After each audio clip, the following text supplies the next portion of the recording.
Hi, Jennifer. Morning, Kim. Good morning. Early for you.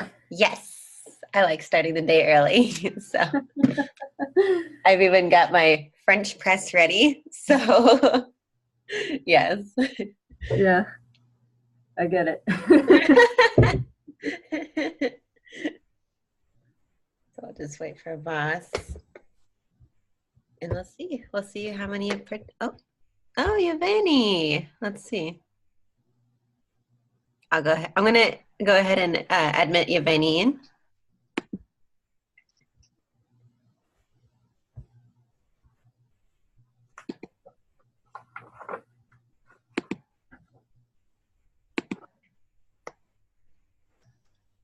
Hello, can you hear me? Yevgeny? Oh, he might be muted. Oh,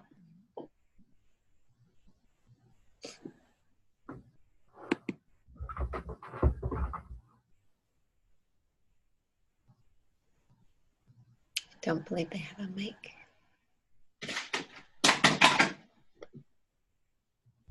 All right, so we're just waiting for boss.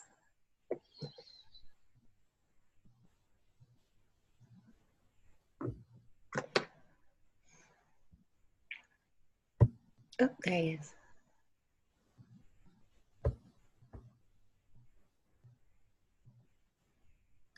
Do you prefer to be called Kimberly or Kim? I've never asked you. Oh, Kim is fine. Okay. Yes.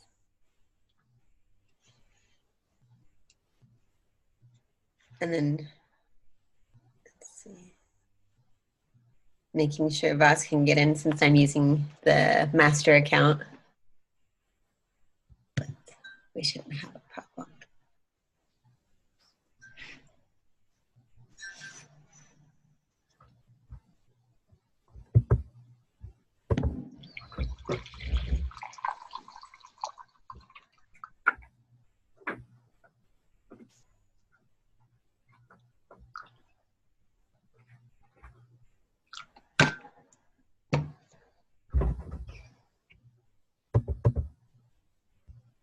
Okay, great. We have Dina coming into the group, okay?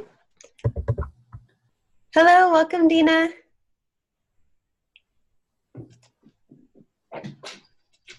Well, good morning. Good morning. How are you?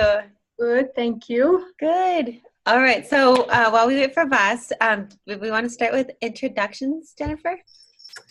Yeah, I think we should wait a couple more minutes in Okay. case a few more people come on to the Sure. call. Sure.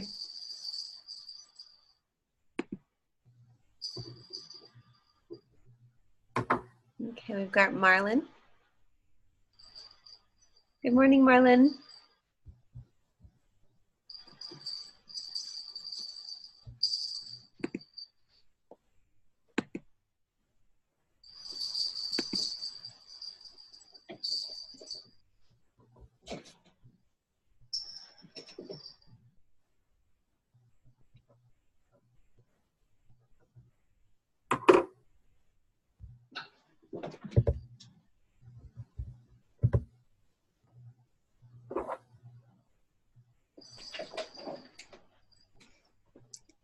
Voss says he'll be online in a second. Okay.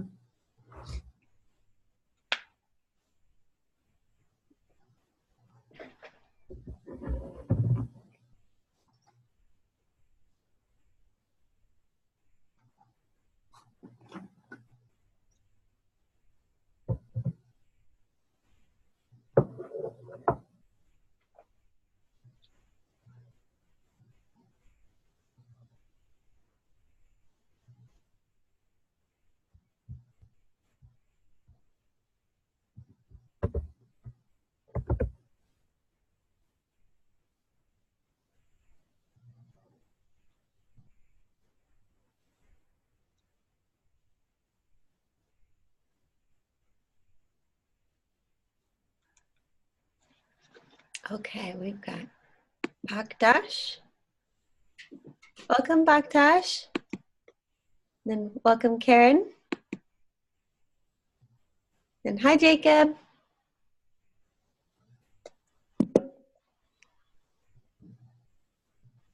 Hello, welcome everybody to the webinar, our first one with all the professors. So if you guys need to unmute your mic to say something or speak up, just you know where to find the unmute button. And also you guys can use the chats at any time if you have questions that you want to submit anonymously. So, and pretty soon here, once we have Vas and a couple other people join, we will start our program.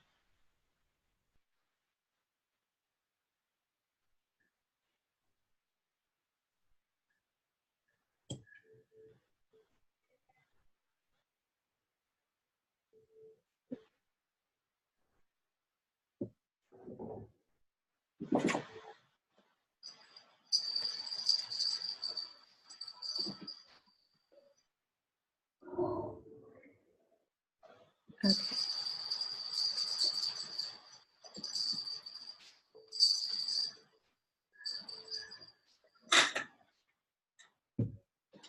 All right. Jennifer, I think we can at least start with introductions while we're here, if that's okay. Sounds great. Okay, perfect. So, Well, good morning, everyone. We want to welcome everyone to the webinar focusing on grading, marking student performance challenges and best practices. Oh, there's Vas. Hello. Good morning. We're just about to start introductions, Vas. And so we appreciate everyone coming out this morning. I'm sure some more folks will be joining the chat as we progress, but we'll start by sharing who we are, our institution, and how long you've been part of the X-Culture experience. Who would like to start? Start? Oh, okay. I don't. Can I start? Yeah. Oh, hi, Jennifer. Yes. All right. Yes. Hi. So I'm Nina Frutos Bence, and I'm at St. Anselm College, and I'm teaching this semester 3 sections of international business management, and it is the first time I'm incorporating X-Culture. So we're excited. I'm a little bit worried. I've been preparing my students, but I saw the file of yesterday from Vas, and students are telling me like, oh, sure, we're doing it. And I see they have not really completed, the readiness test. So I'm messaging them, and kind of. They know what they have till tomorrow, but we'll see. So I'm very excited and, of course, ready to learn more. And any help that, sharing with you, it's great. Thank you. Nice to meet you, Nina. All right. I can go next if nobody volunteers. Thanks, Vas. So, yes, my name is Vas Taras. I'm in North Carolina, University of North Carolina, Greensboro. Originally from Ukraine and have lived like in half a dozen countries before ended up here. So North Carolina now for 10 years.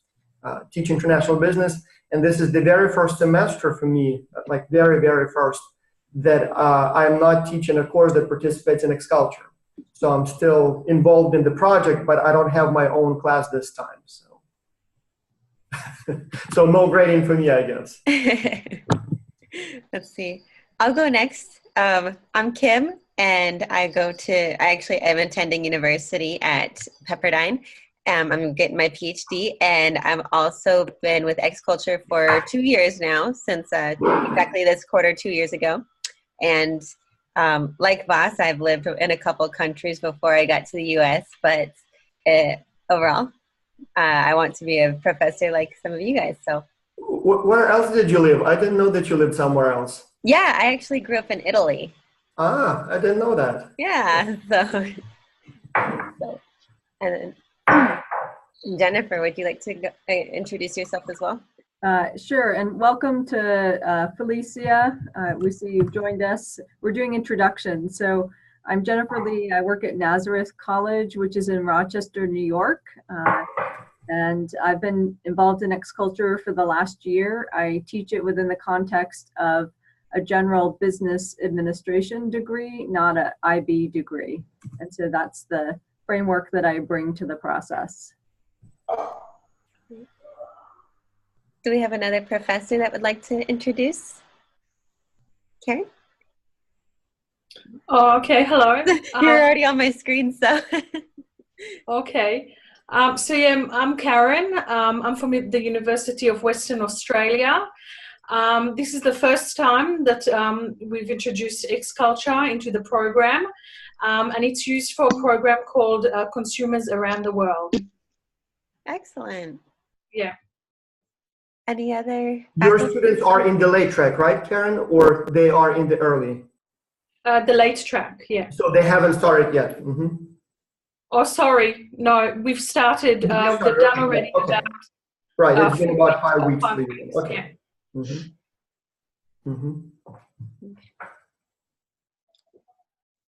Any other? Everybody's so shy. Let's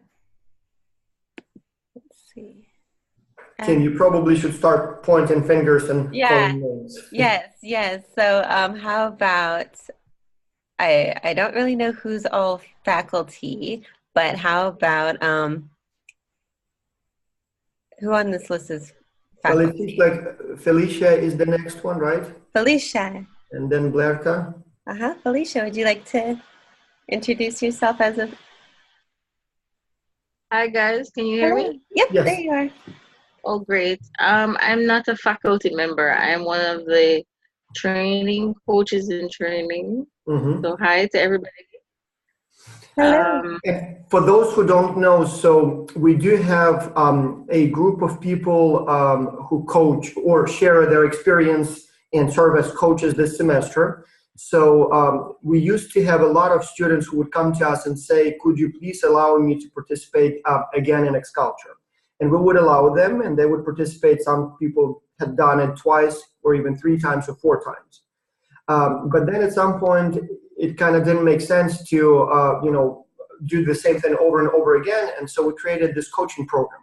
So this is where our best students from the last semester become coaches for the new generation and sort of share their wisdom with the new generation of X-Culture students.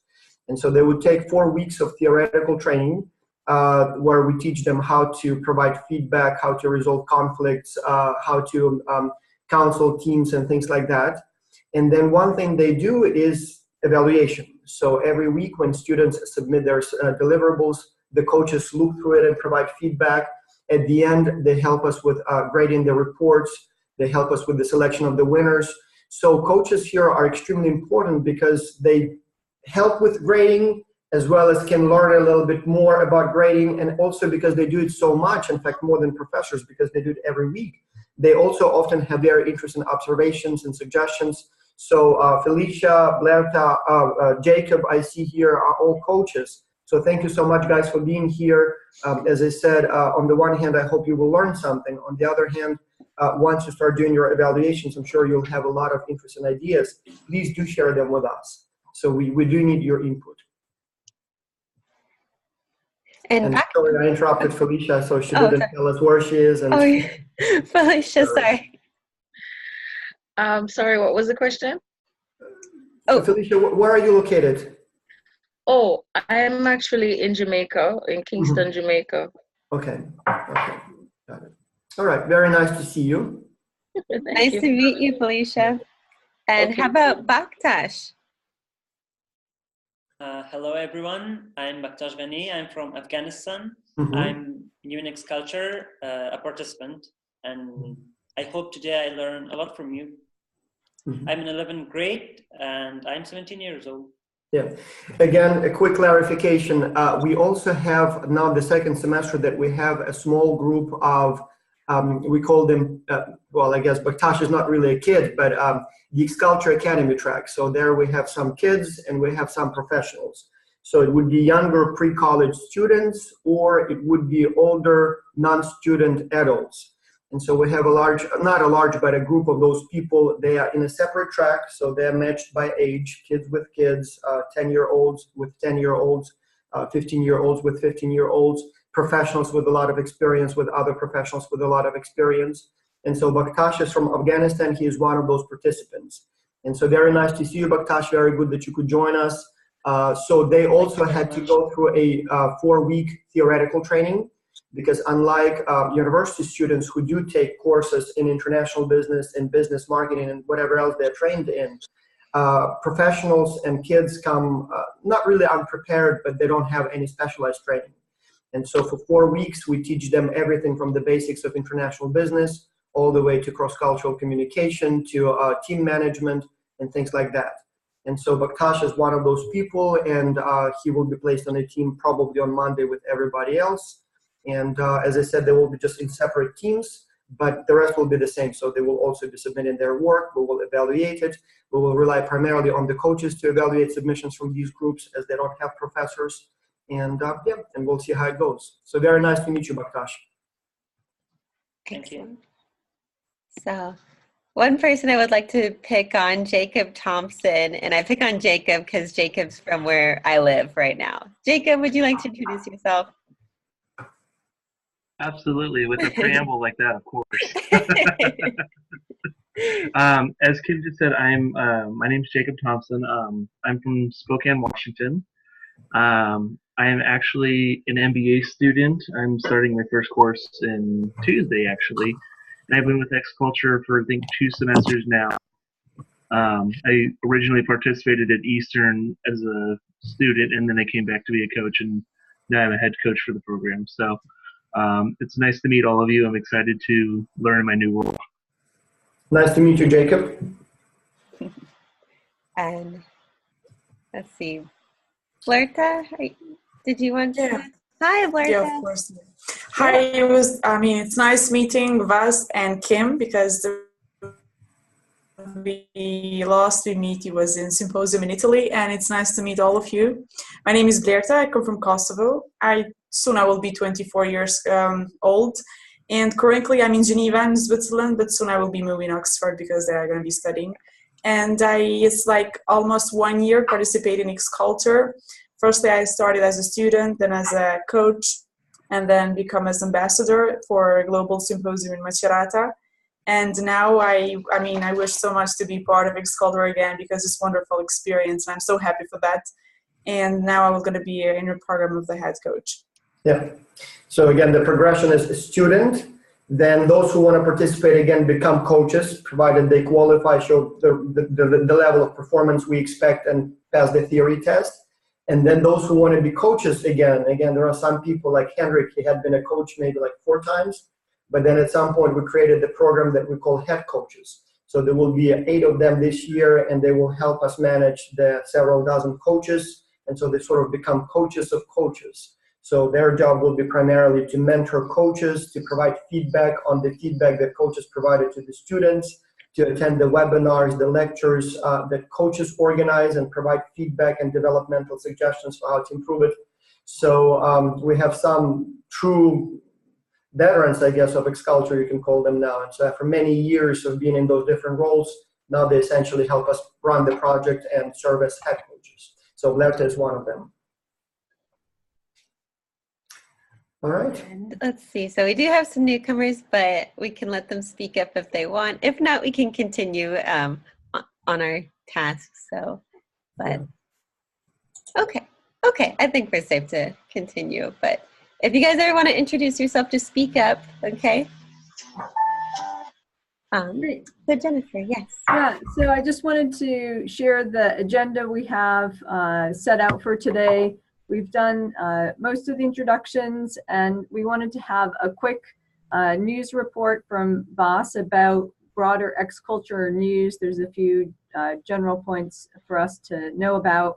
Then we're going to review the basic procedures for the X-Culture assignments. So what happens throughout the project, and then what are the logistics around the final report. So getting into some of those specific details. After we understand a little bit more about the procedures and process, we'll take a deep dive into evaluations, and we'll share amongst ourselves best practices for grading those final reports, which is a critical part of the process to make sure that we have high quality, clear information for the reports that's from the folks who are marking, mostly us professors, and practices to manage that, particularly for those new or looking to improve how we do it. And then if we have time after that, we're hoping to spend about an hour on the webinar, and we're about 15 minutes in. So depending upon how long that takes, we may spend a few minutes discussing grading considerations and how that impacts the dynamics of the courses and at the team level. So we're just going to play that as we go. Kim, have you prepared the polling feature for today? I did, but we don't have as many professors as I'd hoped, so I'm going to have to work with what we got. I'll go ahead and, yes, all right. So for the professors, I'm going to go ahead and launch the poll. And so professors, I'll have you guys answer question 1 and question 2 as well. But I think for coaches, you guys can answer question 3 in addition to the professors. And meanwhile, then a quick update on the general project, and then a very quick overview on grading marking procedures that we currently use. So the update is we have about 1,200 people in the early track at this time, a little bit more. And we expect about additional 4,000 people in the late track. At this time, we have names of about 3,500, and so there will be another 700-800 added in the next day or two. And so that will bring us to a total of a little over 5,000 people. Now, for the early track, the project has been in progress now for 5 weeks, I believe, or even 6. And so they're now working on block 2, so they have about 3 weeks left to go. And then, so they started submitting their weekly deliverables. So for the coaches and especially head coaches, I hope, guys, you will be able to organize the process and maybe start providing some feedback to them, as well as when they ask for help, assigning coaches who can help them. Our coaches will become available basically tomorrow. So many of them have passed all 4 theory tests. So hopefully they will be able to assist the early track students. In the late track, if everything goes fine, we will start forming teams on Monday. Every single year, we plan to form teams Monday morning, but almost always it's usually late evening Monday, United States time. So which means most participants will see their team assignments there Tuesday morning. The reason for that is that it takes, at least the first batch, it takes probably 4 or 5 hours to form teams, update all the data, form teams in a way that is, diverse, matched by age, matched by preference for the client. So it takes a lot of thinking and shuffling around. And second, we would like to always give a little bit more time, because on the last day when we are starting to form teams, literally every minute 2, 5, 6 additional students pass the test. And so we always want, okay, let's give it another hour, add another 100 students, and then form teams. And then, okay, it seems like we need to give it another hour. So what we'll try to do this time, we'll try to form some teams in the morning. But again, if the experience is any guided, will be still Monday, but towards the end of the day. And then it will be very simple. So the students will each receive a personal email, which will say, okay, congratulations, you are now placed on a team. Below is your team member list. With emails, please contact them, introduce yourself, and start working on the project. And yeah, most of them will get in touch right away. Some will be a little bit later. But the first deadline that they have to meet will be Thursday. And all they have to do by Thursday is just tell us if they have been able to communicate with their team. And so there is really not much to do, but we're trying to prompt them to connect with one another as soon as possible. One interesting peculiar feature of this semester is that students will have 1 extra week to get to know each other. We started this line of experimentation about 2 semesters ago. And so we noticed when instead of asking students to work on the task right away, you give them a little time to get to know each other, all kinds of wonderful things happen. Satisfaction goes up, performance goes up, peer evaluations go up, reports are better. So then we gave them 2 cycles, and this semester we give them 3 cycles. So Thursday, they just establish contact. Sunday, there will be a test of how well they have, know each other. And then next Sunday, again, a test of how well they know each other and then team charter. And only then later on, they will be then starting to work on the task. And the reason we can give them this 1 extra week is because this semester, the schedules are such that we have 1 extra week in teams in general. So we'll see how that goes. So if somebody has to start a little bit late, it's not a problem. This time we will spend the whole 2 weeks on just getting to know each other, writing the team charter, deciding on who does what and things like that. So that's on the general plans. And then when it comes to when it comes to grading, very simple. So the official rules, there are only two. One, we expect that Xculture will account for no less than 20% in the total course grade. And sometimes we have to make an exception. Sometimes, like, it would be one or two professors who reaches out to us and says, my school policies do not allow me to use team-based projects for grading. And in those cases, we have to make an exception. But overall, we actually tested last night. This semester, the average weight of Xculture in the total grade is 33%, if I remember correctly. So on average, people assign about a third of the project to the, of the total grade to Xculture. Then we also would like the peer evaluations to be about no less than 20% of the Xculture grade. And again, on average, people assign to peer evaluations about 30%. I personally give 40, some people give more, some people give less. Overall, we will provide to the instructors a total of about 120 performance indicators. So each week will be about a dozen different performance indicators, peer evaluations, self-evaluations, quality of the weekly submissions, all kinds of things, readiness test, in the end, the report. And so it's ultimately up to the professor how you want to use those data.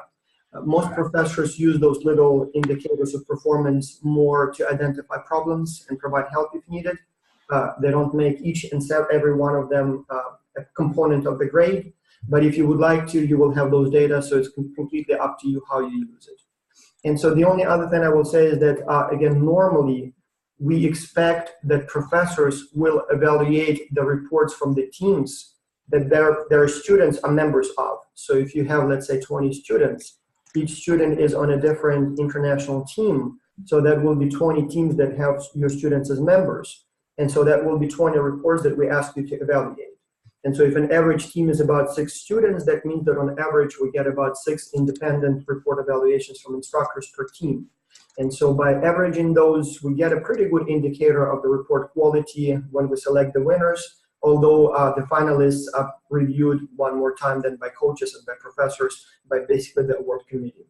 So the only exception to the rule, you have to evaluate the reports that your students are members of or teams members of. We have several professors this semester who have very large classes. For example, we have a professor from Turkey who has about 200 students. Wow. And we actually have one professor from the United States, from City University, New York, Baruch College. So they want to enroll 1,000 students every semester. And so we're negotiating with them now because I'm not sure if we can absorb that many. So we had also once an Indian university, kind of some sort of a coalition, and they wanted to enroll 5,000 students every semester. Students, probably doable, but those are very large numbers, and especially when it comes to evaluation. And so in those cases, we may negotiate some special deal where either they pay a little extra and then we hire additional help, or if it's a manageable number, we may ask the coaches to help with that. So that's when it becomes a little trickier. And then those who are participating, you probably already started hearing those problems, about those problems, and those whose students start participating next week, you will definitely hear it. Free riding. So you will hear a lot from your students that somebody on the team is not pulling their weight. And so it may sound to you like, oh, it's a bad team, or oh, it's a bad luck for the student who was placed on the bad team. But the truth is, it's normal. It happens all the time.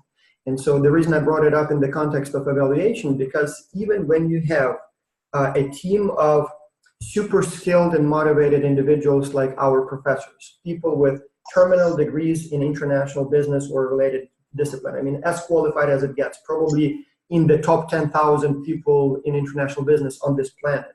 People who enrolled in this project voluntarily and kind of intrinsically motivated.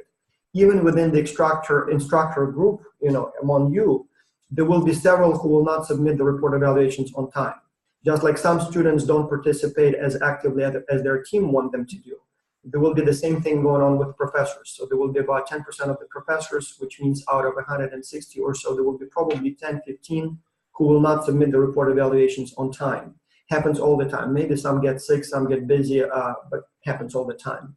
And so with those, what we do is once we start seeing that it looks like not everyone will be done on time, I will be sending a call for emergency reviewers and asking if anyone can evaluate another 5-10 reports. And so there are always volunteers. Thank you very much.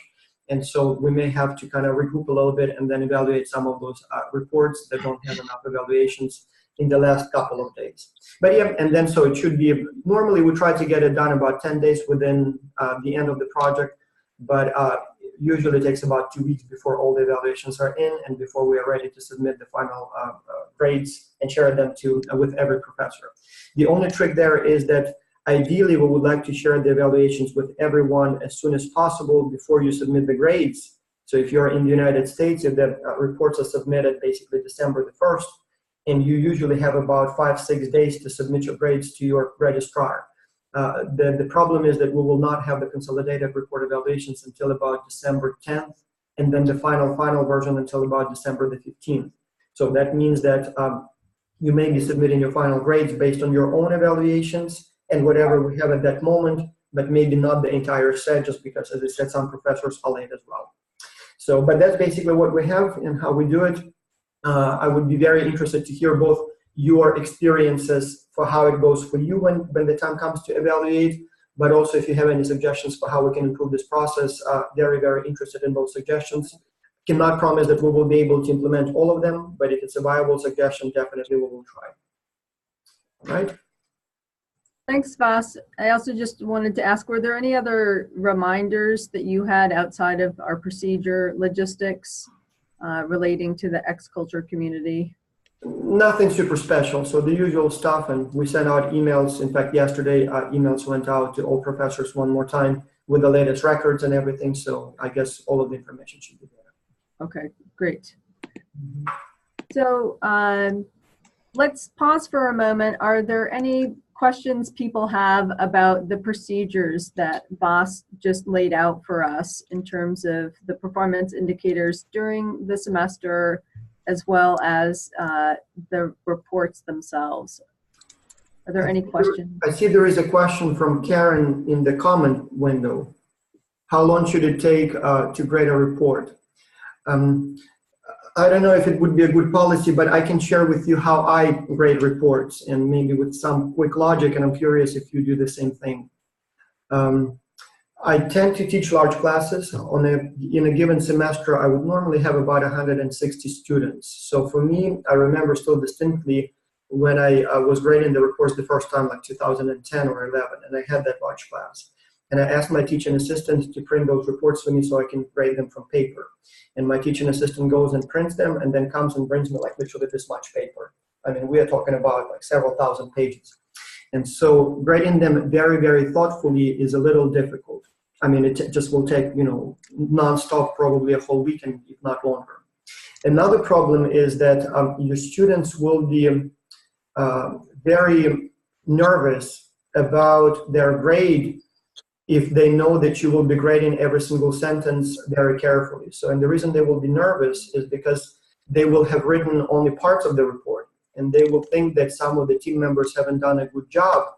And so that means that they will be worried that some of the weaker parts of the report will negatively reflect on their grade, will affect their grades. And so what I do with my students is this.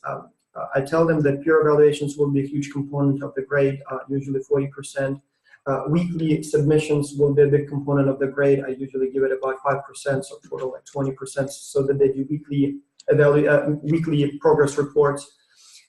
When it comes to the report, though, I say this. I say I will read every section, and I will grade every section on a pass-fail basis for the grading purposes. For the report evaluations that I submit to X-Culture, I still go 1 to 5 or 1 to 7 scale as everybody else.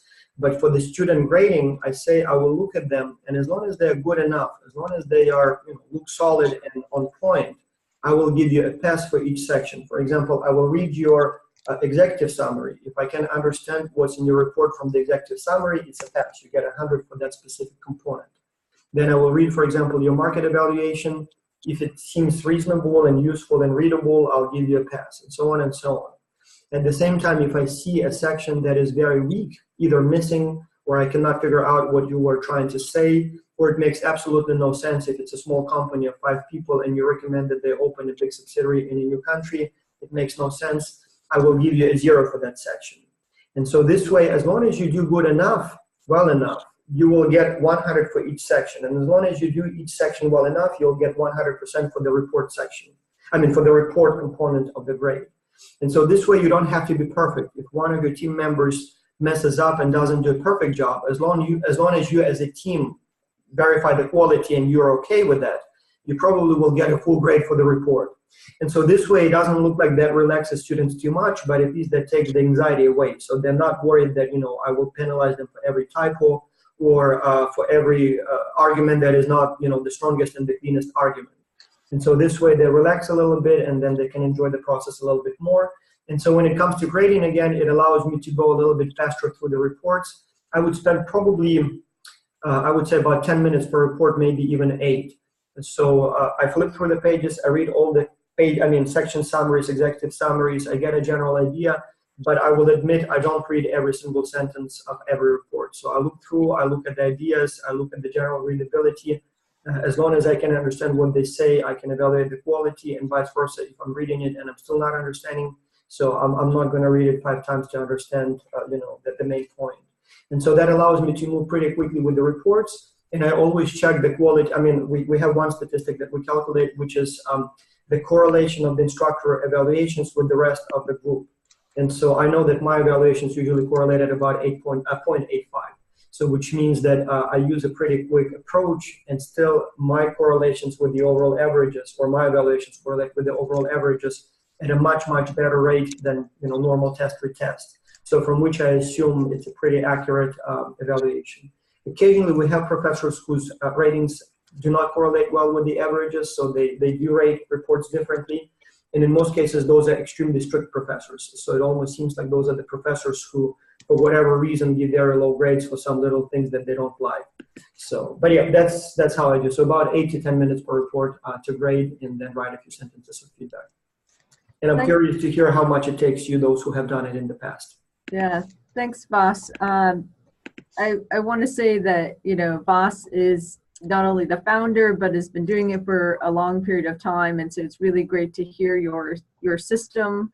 I can speak as a newbie in the process that, it took me about an hour per report the first time I did it. And that my strategy, I'm a associate editor journal, so I batch things in the like report. So instead of going through my course list, creating a system, and then the next round when I did it in the second cycle, things sped up. And so I think that it's reasonable to expect that you're going to create a system like Vas has a parallel system, so that you can do your X-Culture evaluation, and if you have a parallel process for your student marking, that you'll find the ways to use Excel or your digital resources. I started creating a master list of comments that I used in the X-Culture process that really helped me, because there's consistent kinds of things that students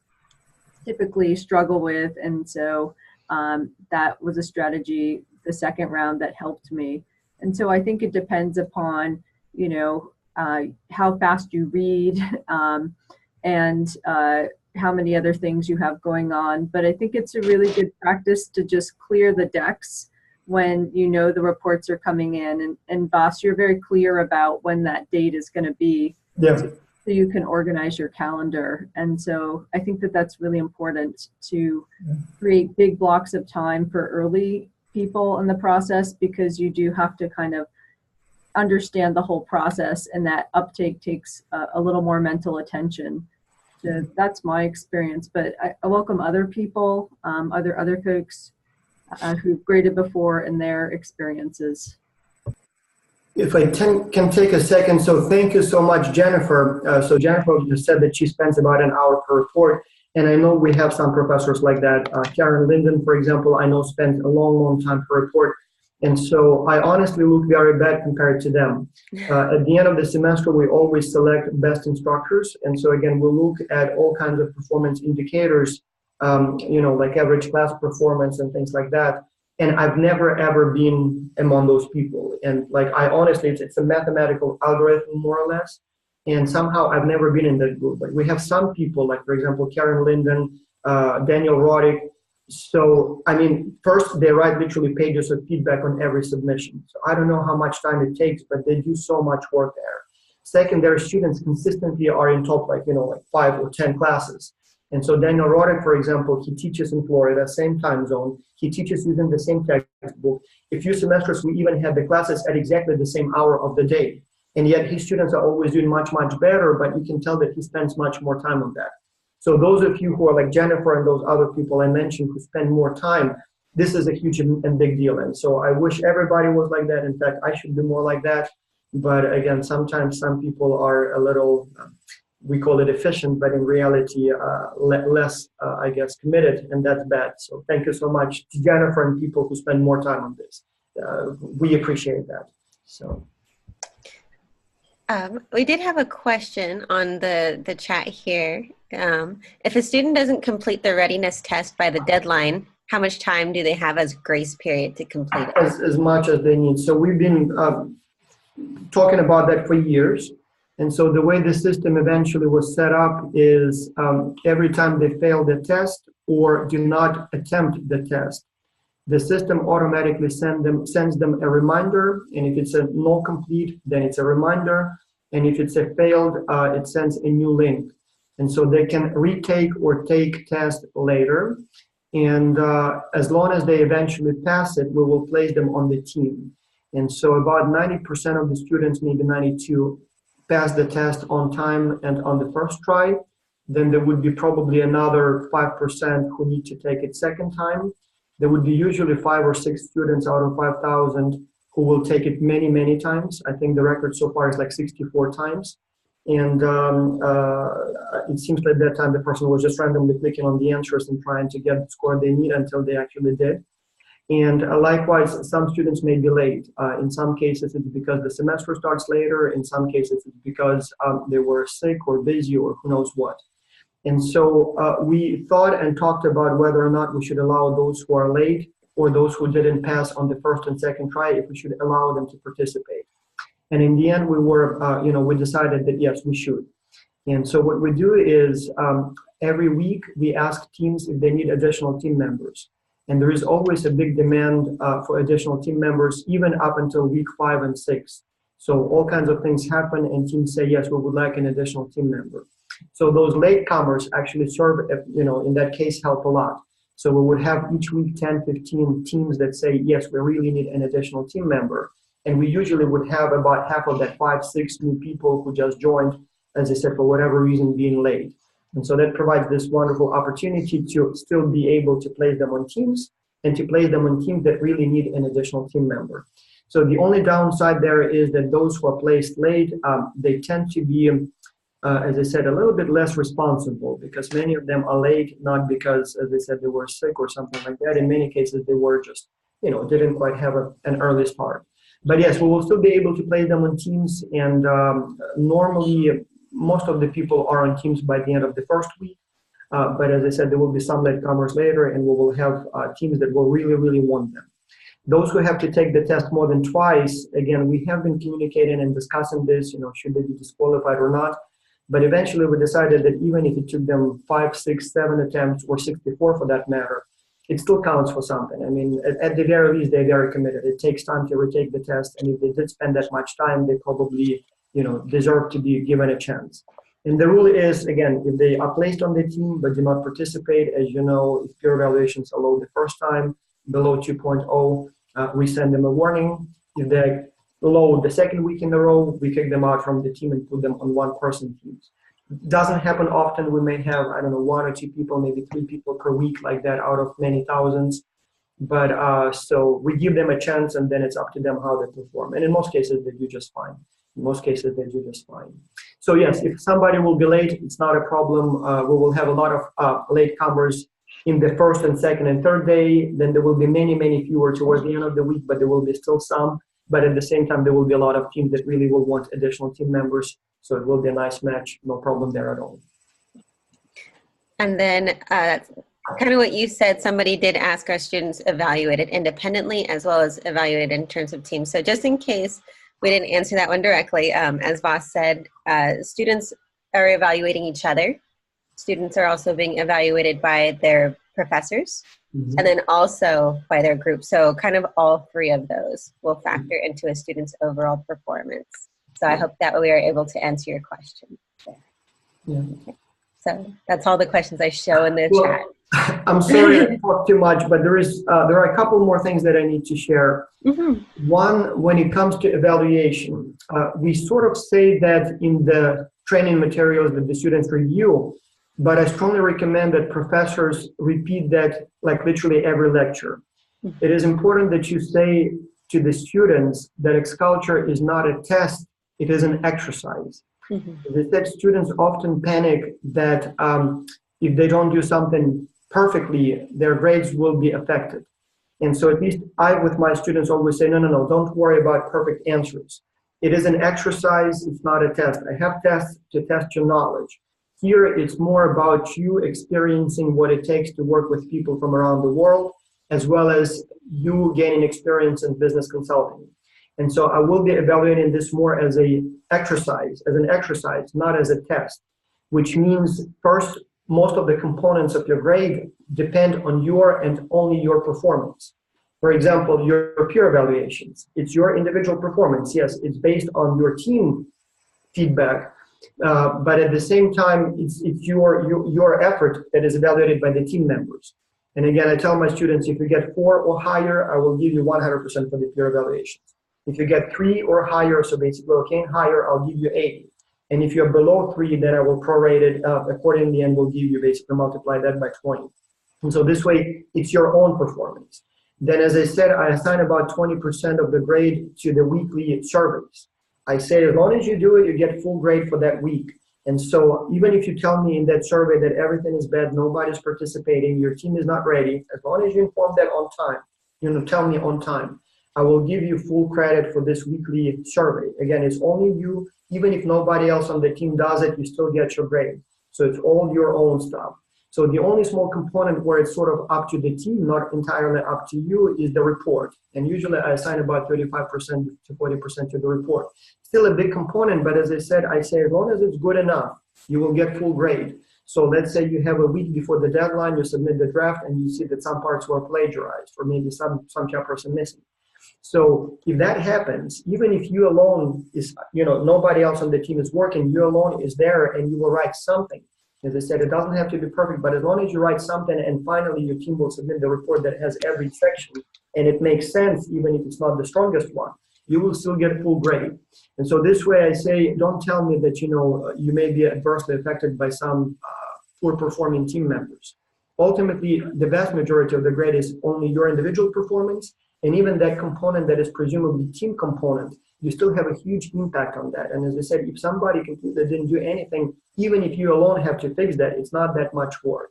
And so and then in that case, they kind of relax a little bit. And so they enjoy the process more and they stop freaking out about, some team members perhaps not being as smart and as diligent and as committed as they thought they would be. So exercise, not a test, and students then all of a sudden, relax.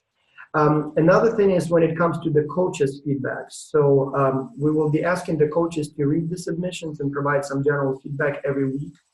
And we used to ask the coaches to provide feedback on every weekly submission, on every set of deliverables submitted by each team. The problem with that approach was that it's a lot of teams, it's close to 1,000 teams, and so each coach had to do about 100 or so of those, so it takes a lot of time. Second, when you have so many, what coaches did in many cases, they would just say a couple of words. They would say, great work, keep it up. And that's not a very useful developmental feedback.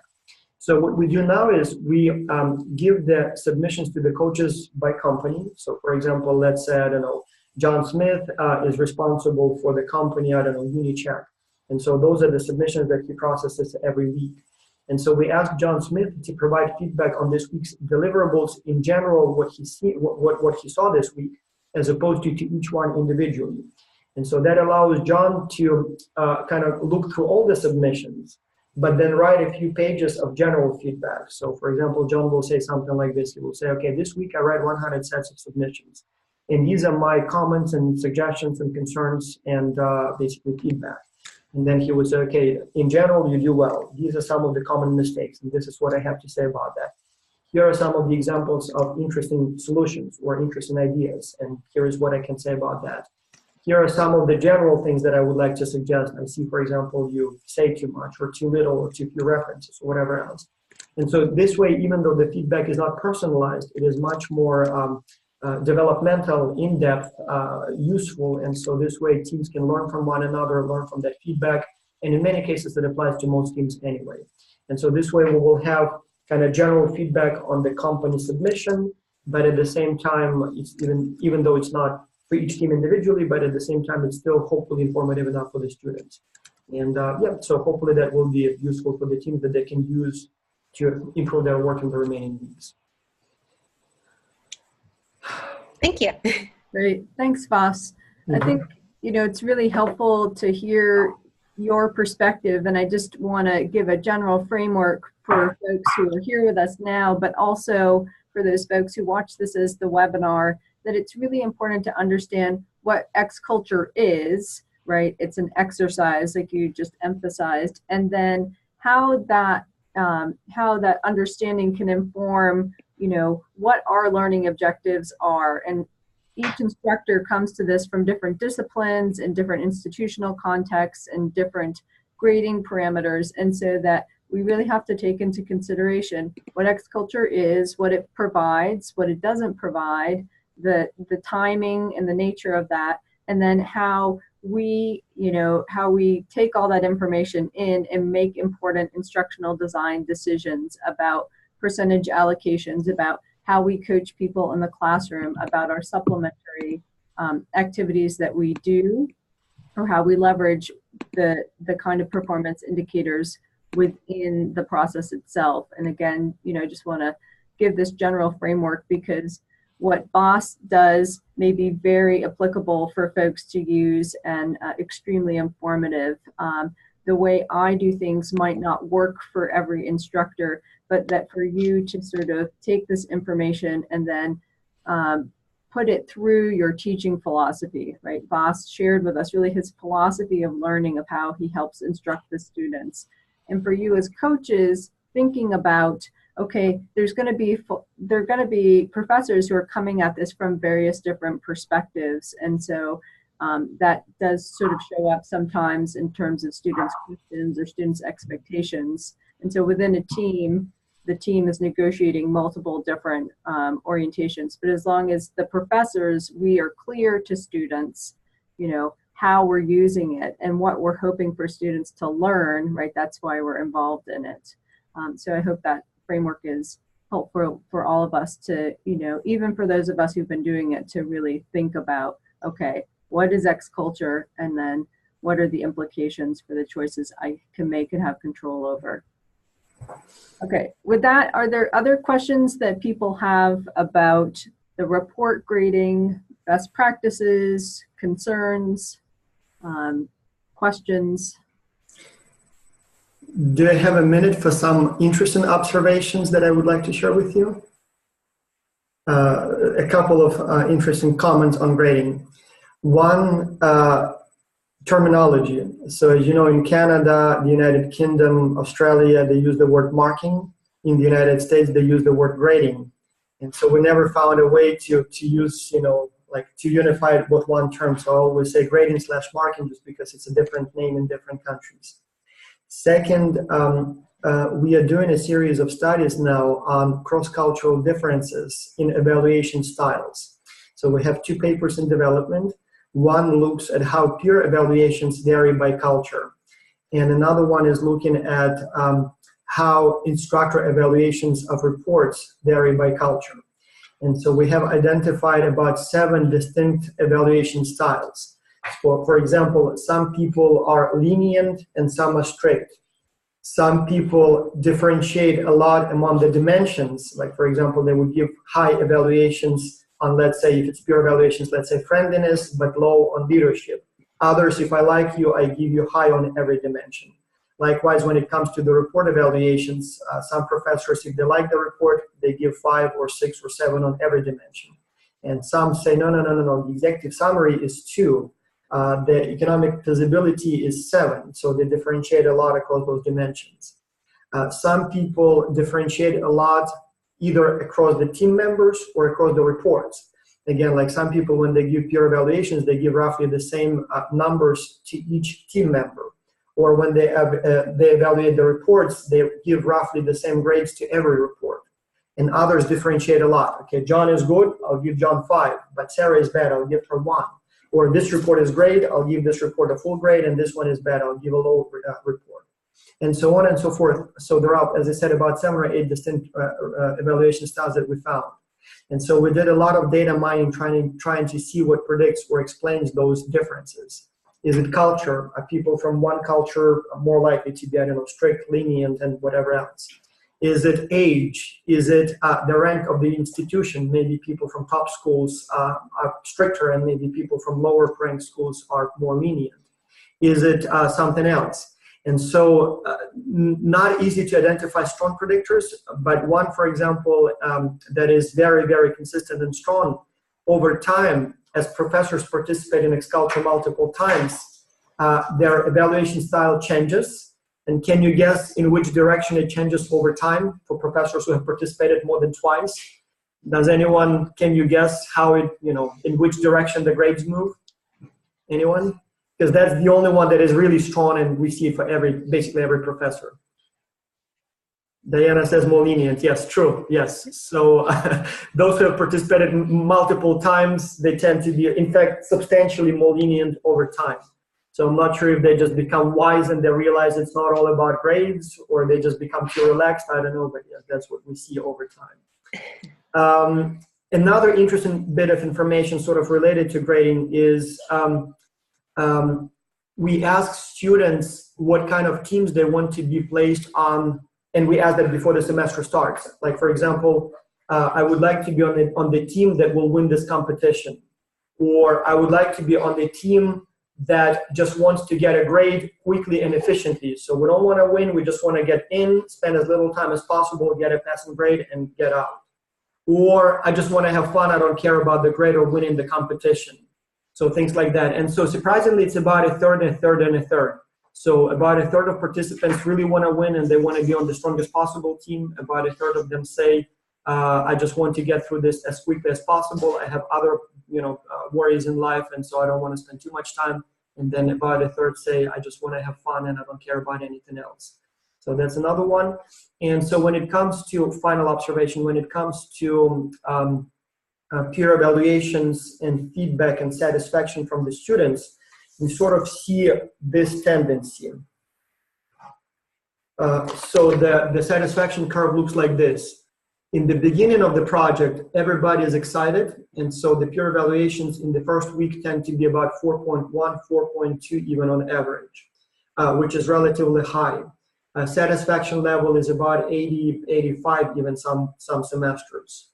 Then by week 2 and 3, they go somewhat down. So the peer evaluations can go down as low as 3.9. Satisfaction may go down as low as 79, 80. But then towards the end, they go a little bit up. So here you kind of have the honeymoon phase. Everybody's happy. Then you have what they call the disillusionment phase. Somebody's not participating. It's taking more time. And so in many cases, those satisfaction numbers go down. So don't be alerted when you see that. It happens every semester. It improves again towards the end of the semester. So students are happier. Peer evaluations go slightly up. But the real satisfaction jump happens about 3 weeks after the project. So that's when we start getting a lot of emails, and literally sometimes hundreds of emails from students who say, oh, you know what, during the project, it was so demanding. I really hated myself for taking this course. It was definitely frustrating and not at all what I thought. But now that the project is over, looking back, I actually want to take a minute and thank you for that, because it was the most educational experience that I've had in my life. And sometimes those emails, we get them all the time, and sometimes it would be literally like, I took your project 2 years ago, I still remember it, and I just got a job because I was in an interview and I mentioned this experience, and that's what got me the job. Or I've been working for a couple of years now, and you know what, actually that happens, things that I experienced in the team happen all the time in my job. And I just wanted to send you a note saying thank you so much. It was a nice preview of basically of my future. Thank you so much. So in the middle of the project, expect all kinds of complaints and expect all kinds of problems. As I said, it's not because something's going wrong. it's a normal process, and I bet it happens in all kinds of teams, corporate teams, student teams. So it is in fact what makes this project valuable. So if everything was fine, and there will be some teams that, honeymoon never ends. Everybody's perfect, everybody's working very well. I'm kind of happy for those teams, but at the same time, it's not a realistic preview of how teams operate. And so they will probably leave the competition happy, but with kind of, unrealistic expectations when they have to do it the next time, because it will never be so perfect again. So that's my experience. And coaches, I don't know who might have been here before as a coach, but if you have been a coach before, or if this is your first time, we'd also like to know from you, what are some of your guys' difficulties or some obstacles you guys have encountered so far? So just kind of to lay that on the table and give you guys an opportunity to kind of speak out about what maybe you might want to address as a question right now. So. Anybody? Coaches are completely happy. If I can ask them, so how much do you guys, or did you spend time on evaluating those weekly submissions when you were a coach? I see here at least a few people who participated as coaches in the past. So Blerta, how much time did it take you to do the weekly evaluations? To be honest with you, I think maybe it took me 1 day incomplete, or maybe 2 till 3 days sometimes, like Friday till Monday, yeah. Because I have a lot of students that just send me, and sometimes they have problem with each other, like they are not all the time, all participating. Someone participate 100%, another one's like just 0 or 5%, so they having like not understanding very well with each other. So it take time till we have to show, like, you have to use another social network to communicate with each other. Also, it was even the the time between the countries. It was also the other problem as well, because they was not participating in the same webinar, like to speak with each other. Yeah. So depend of how students work, but also depend if the students are very exciting, like to participate in X-Culture, and they want to show like a very higher work and motivation. So it's all depend on how the student work, because sometimes you have students, they just have like 1 page of all the business plan, and you can say them nothing, because it's like they're just writing the titles. You have to speak more with them, and to have to say like you have to do this part like this and that part like this. You have to take an example then to show it. So, but it's not take too much, in fact, but it's like quite work to do. But this depends on the student how they work, of course, yeah. But it's a great experience, because you improve yourself. You're improving your skills, your knowledge, and also you're helping students like to improve their knowledge as well. So like you're doing 2 things in the same time that is good for you and it's good for students as well. Yeah. Those who don't know, the coaches do several things that help professors. We used to rely exclusively on professors, but first, some professors are more prepared and more diligent than others. Some may literally get sick or busy with other things. And so we are trying to provide as much support centrally as possible, and usually we use coaches to do that. And so what they do is the following. 1, every week when the students submit the deliverables, the coaches read them, and by the end of the week provide some feedback. So we talked about that. Second, students can send a request for help to coaching@xculture.org. And so Kim here and Tim monitor that email address. And so every time there is a request for help, a coach is assigned to the case. And so some of those cases are, we have a problem, we have a conflict, would you help us resolve it? Or here is what we have so far, would you please read and provide some feedback, and things like that. And so coaches help with that. And so even if something happens to the professor, help will be available through that program. Third, every week students are asked to describe their experiences in basically open-ended question in the weekly progress surveys. And again, some students say everything's fine, so they don't say much, but others write a lot and describe their experiences in detail. And so the coaches read those comments and try to sort of, pay attention and be on a lookout for kind of tacit, hidden calls for help. So sometimes students may not be comfortable sending a request for help through coaching@xculture.org, but in the comments that they leave in the survey, they kind of hint that there is a problem.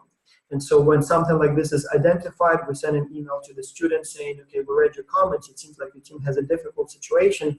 Would you like a coach to be assigned to help you with that? And almost always they say, sure, yes, it would be nice. And so then coaches, again, reach out to the team, collect more information, and try to help.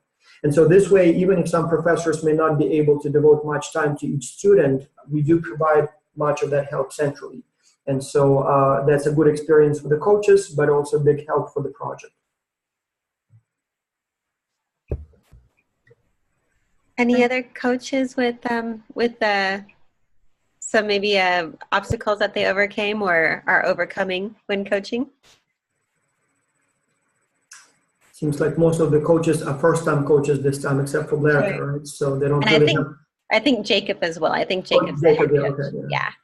But all right, so just if you do, you know, I would love to hear any coaches' opinions and stuff like that, and because it only makes us stronger when we know how to address things. So please feel free to email me at any time, and I will be happy to try to find a strategic way to implement remedies.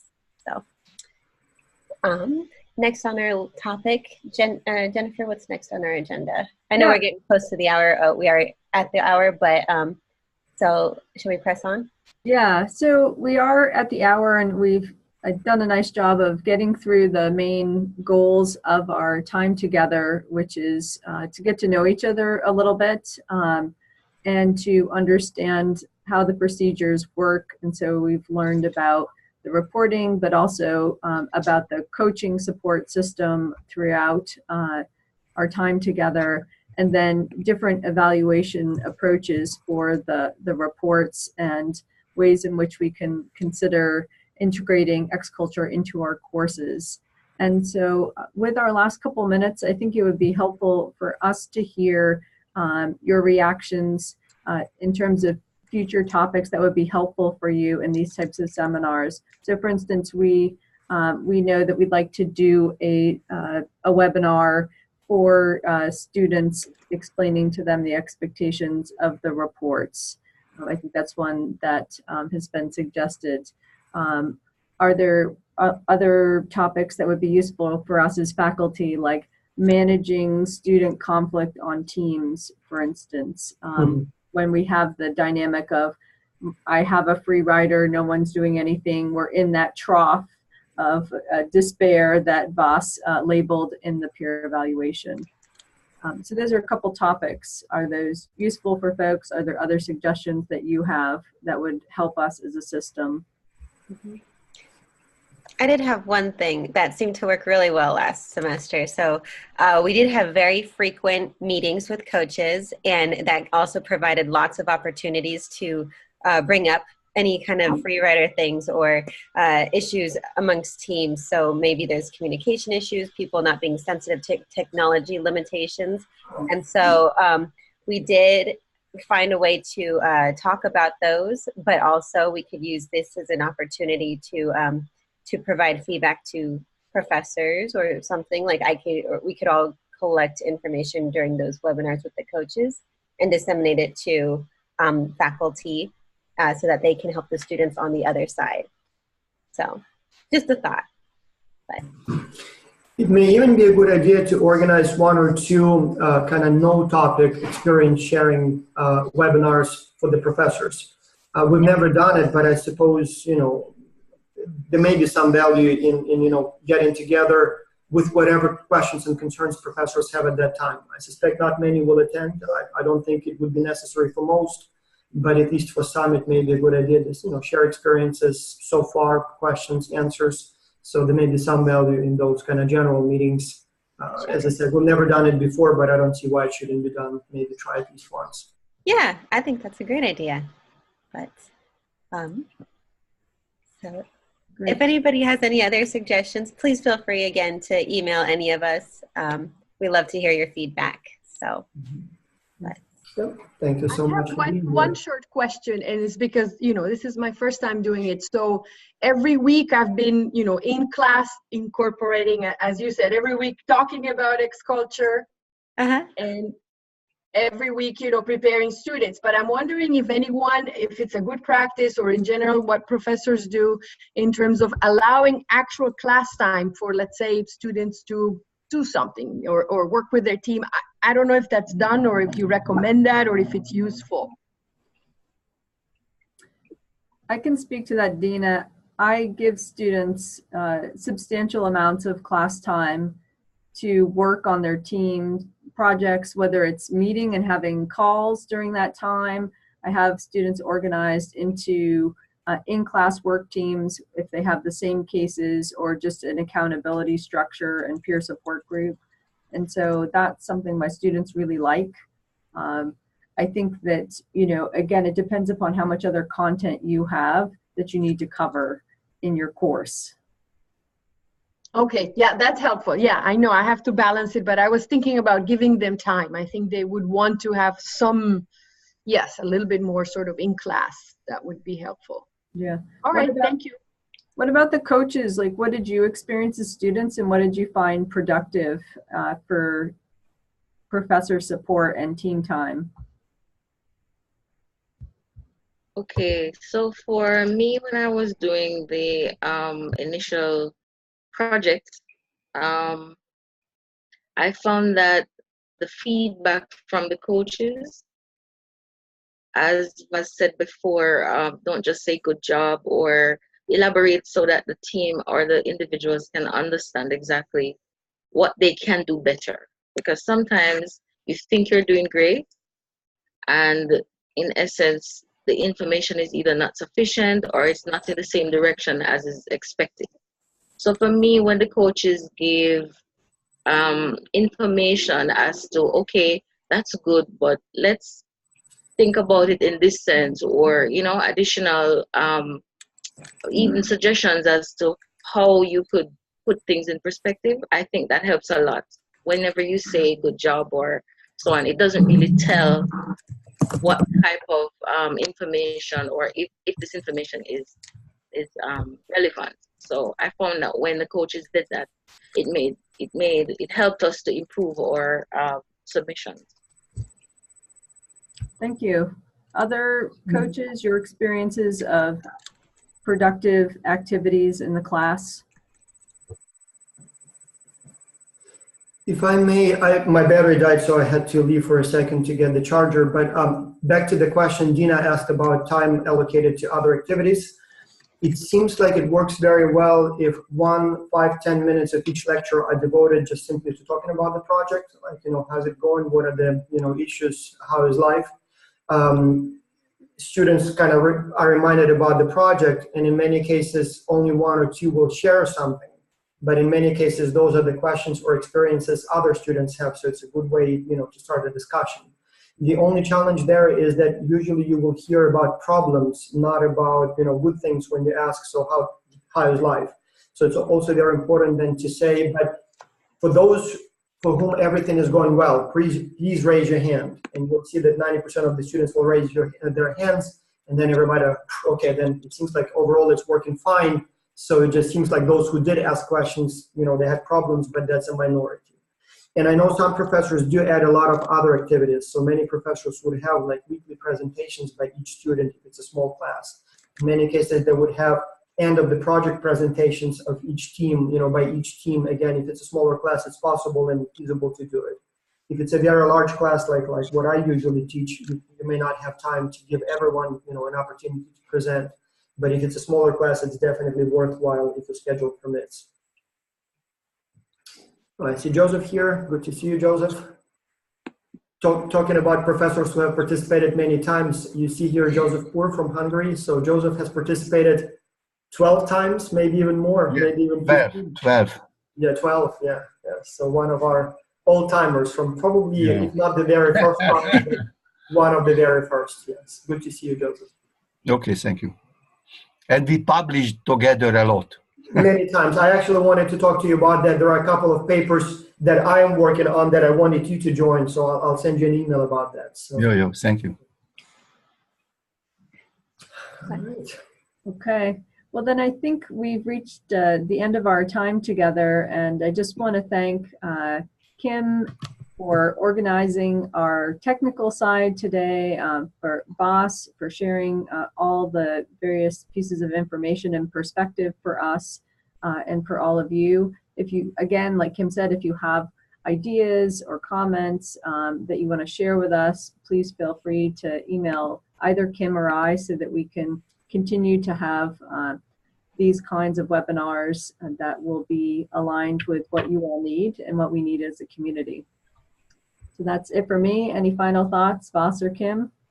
Just so you know, I tried to send out a poll, but I don't think it's working today just because Vas and I are sharing the same account, but that's okay.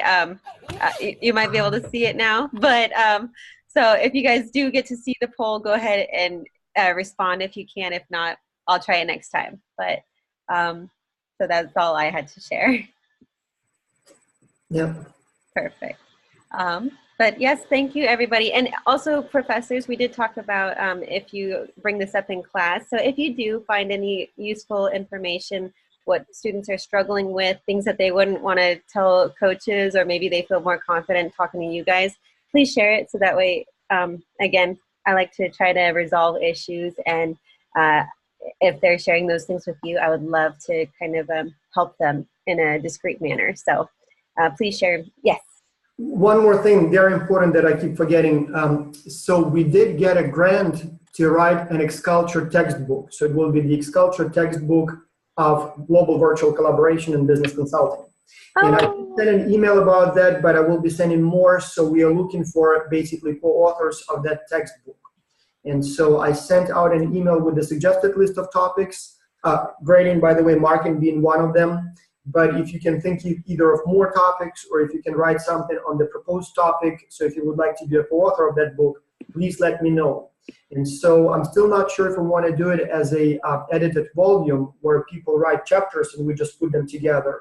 I kind of like the idea of co-writing the book, so where we each submit some input on different chapters. But in the end, each chapter is not a separate paper, but in the end we sort of act as who knows how many, 10, 15 people as co-authors of the entire book. So we will take your input, but you will be free to contribute to other chapters, and then you will be free to maybe make some additions or copy editing of the full product. And as I said, we do have some money to hire professional copy editors to polish the final product together. And so I'm kind of leaning towards the idea that the book will have multiple co-authors, but they will be not authors of specific chapters, but as the whole book as book as a whole. But we'll see. So at this time, we're looking for proposals. So if you would like to be a co-author of the book or an author of a chapter, send me where and how you can help, and then we will see what we have on the table and then decide how we will distribute the workload. And so that invitation extends not only to the professors, but also to the coaches. So coaches, if you would like to help us writing that book, you are not only most welcome, but you're strongly encouraged to help. And so we would like to cover the whole spectrum of topics that may be useful to members of global virtual teams, to professors in this project. So it can include everything from cross-cultural communication to managing teams to providing feedback, evaluations. So everything about XCulture, everything about the human side, everything about the online collaboration and business consulting. And so the idea is that it will become a textbook that students, professors can use not only when they participate in XCulture, but also anyone else interested in global virtual collaboration. So the idea is that it will be essentially a textbook for people who either have to be members of global virtual teams or have to manage global virtual teams. And so we will try to keep it not too boring and dry. So we don't really want in this book too many p-values and statistics. We wanted to read more like the like Malcolm Gladwell textbook, like New York Times bestseller. So more as an engaging novel or a popular business book, as opposed to a scholarly writing that you would see in a Academy of Management journal. So it would have to be comprehensible by an average team member, so a student. So it's okay to rely on research. In fact, we strongly encourage you to talk about things that are supported by empirical evidence. But we don't want to see correlation tables. We want to present this information in a readable, actionable form where people can read it, enjoy the process, and then use those tips and advice when they become either members or managers of global virtual teams. So anyone, if you can help, I'll send another invitation in a couple of days, but by now you should have probably received it already. I truly hope that many of you will contribute to that book, and so we'll see how that goes. All right. Great. All right. I'm very excited about that. Thank you for sharing that. It's very interesting and it sounds very good, in fact. Yeah. Thank you. Thank you so much. Exciting to see it, to have it, to read it too. Yeah. All right. Well, Right. then. Well, thank you everyone again for joining us, and we look forward to seeing you again in future webinars. And so have a lovely day or evening wherever you are at in the time zones. Thank you to you too. Bye. Thank you. Bye-bye. Bye. Thank you very much. Thank you.